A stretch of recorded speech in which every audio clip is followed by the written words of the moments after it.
Saudari dan saudaraku yang terkasih di dalam Yesus Kristus, saya akan membacakan renungan Hari Raya Santa Perawan Maria diangkat ke surga yang sudah disiapkan oleh Monsinyur F.Ek Hadi Sumarta Okar. Pada Hari Raya Santa Perawan Maria diangkat ke surga ini, marilah kita merenungkan maknanya yang mendalam dan sangat relevan untuk menghayati hidup kita sebagai orang Kristiani. Kepercayaan kita akan Maria, Bunda Tuhan Yesus yang diangkat ke surga ini, merupakan suatu tanda dan pegangan hidup Kristiani penuh harapan. Dengan melihat Bunda Maria di surga, hidup kita sendiri sebagai manusia di dunia ini juga dapat kita yakini sebagai hidup yang juga tertuju kepada kebahagiaan abadi di surga. Kematian kita bukanlah suatu akhir perjalanan hidup, melainkan suatu pintu untuk memasuki awal hidup yang tak mengenal maut. Bagi kita umat Katolik, kepercayaan akan Santa Perawan Maria diangkat ke surga dapat kita peroleh karena kita percaya bahwa Maria dikandung tanpa cela. Kita percaya bahwa Maria dibebaskan dari dosa berkat anugerah Allah, yaitu bahwa Maria adalah tanpa dosa, dan karena itu ia tidak mengalami akibat-akibat dosa dan kematian. Kita percaya bahwa dengan kekuatan, ketaatan, dan kesetiaannya kepada sabda Tuhan, Santa Perawan Maria pada akhir hidupnya di dunia ini diterima jiwa dan raganya ke dalam kemuliaan di surga. Latar belakang kepercayaan kita bahwa Maria diangkat ke surga ialah karena Maria adalah Bunda Putra Allah Tunggal yang telah menaklukkan dosa dan maut dengan pengorbanan dan kematiannya di salib. Dalam hubungannya yang begitu erat antara Maria dan Yesus Kristus dalam penyelenggaraan karya penebusannya, maka Maria juga manusia pertama yang dapat ikut naik ke surga. Injil Lukas hari ini, yaitu Lukas bab 1 ayat 39 sampai dengan 56, memuat cerita tentang dua orang wanita. Kedua-duanya saling berbagi iman, harapan, dan kebahagiaan sebagai seorang perempuan yang mempersiapkan diri menjadi seorang ibu.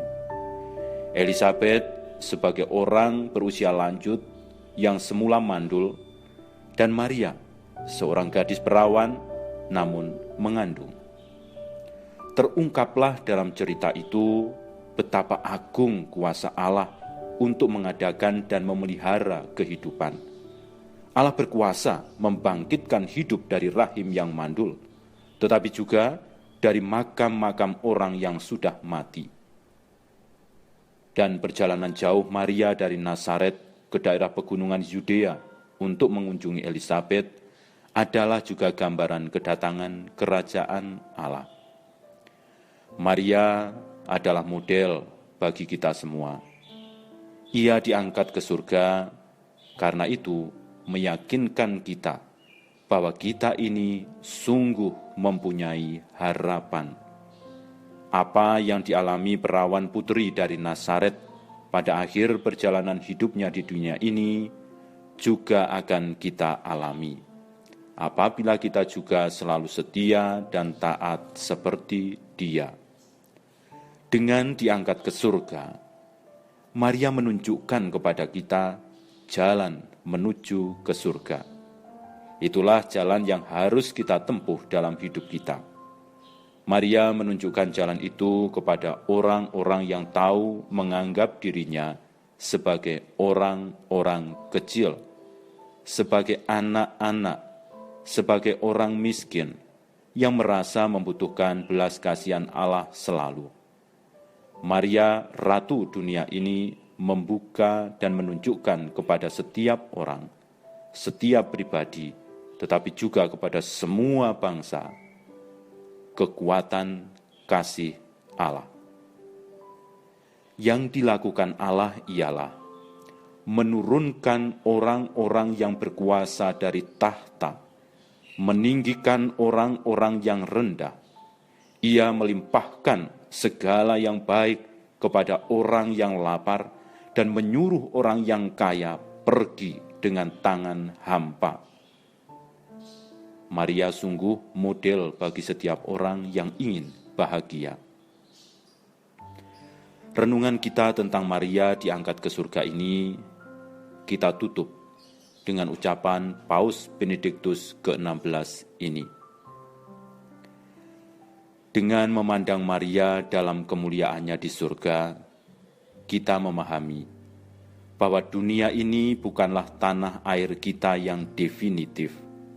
Dan bila kita hidup sambil memperhatikan hal-hal abadi atau hal-hal surgawi, maka pada suatu saat kita akan mengambil bagian dalam kemuliaan yang sama. Dan dunia kita ini akan menjadi makin indah. Bila demikian, kita jangan pernah kehilangan kejernihan hati dan damai kita, walaupun berada di tengah beribu-ribu kesukaran. Tanda berkilau-kilauan Santa Perawan yang diangkat ke surga akan bersinar lebih cemerlang apabila bayangan-bayangan kesedihan, penderitaan dan kekerasan nampak di dalam cakrawala hidup kita. Hendaklah kita yakin bahwa dari atas Maria mengikuti tapak-tapak kaki kita dengan keprihatinan yang lembut, menyingkirkan kesuraman dalam saat-saat kegelapan dan kesedihan. Ia memberi kepastian dengan tangannya sebagai ibu kita. Marilah terus kita lanjutkan hidup kita di bawah bimbingan Maria. Ditulis di Castel Gandolfo, 16 Agustus 2006.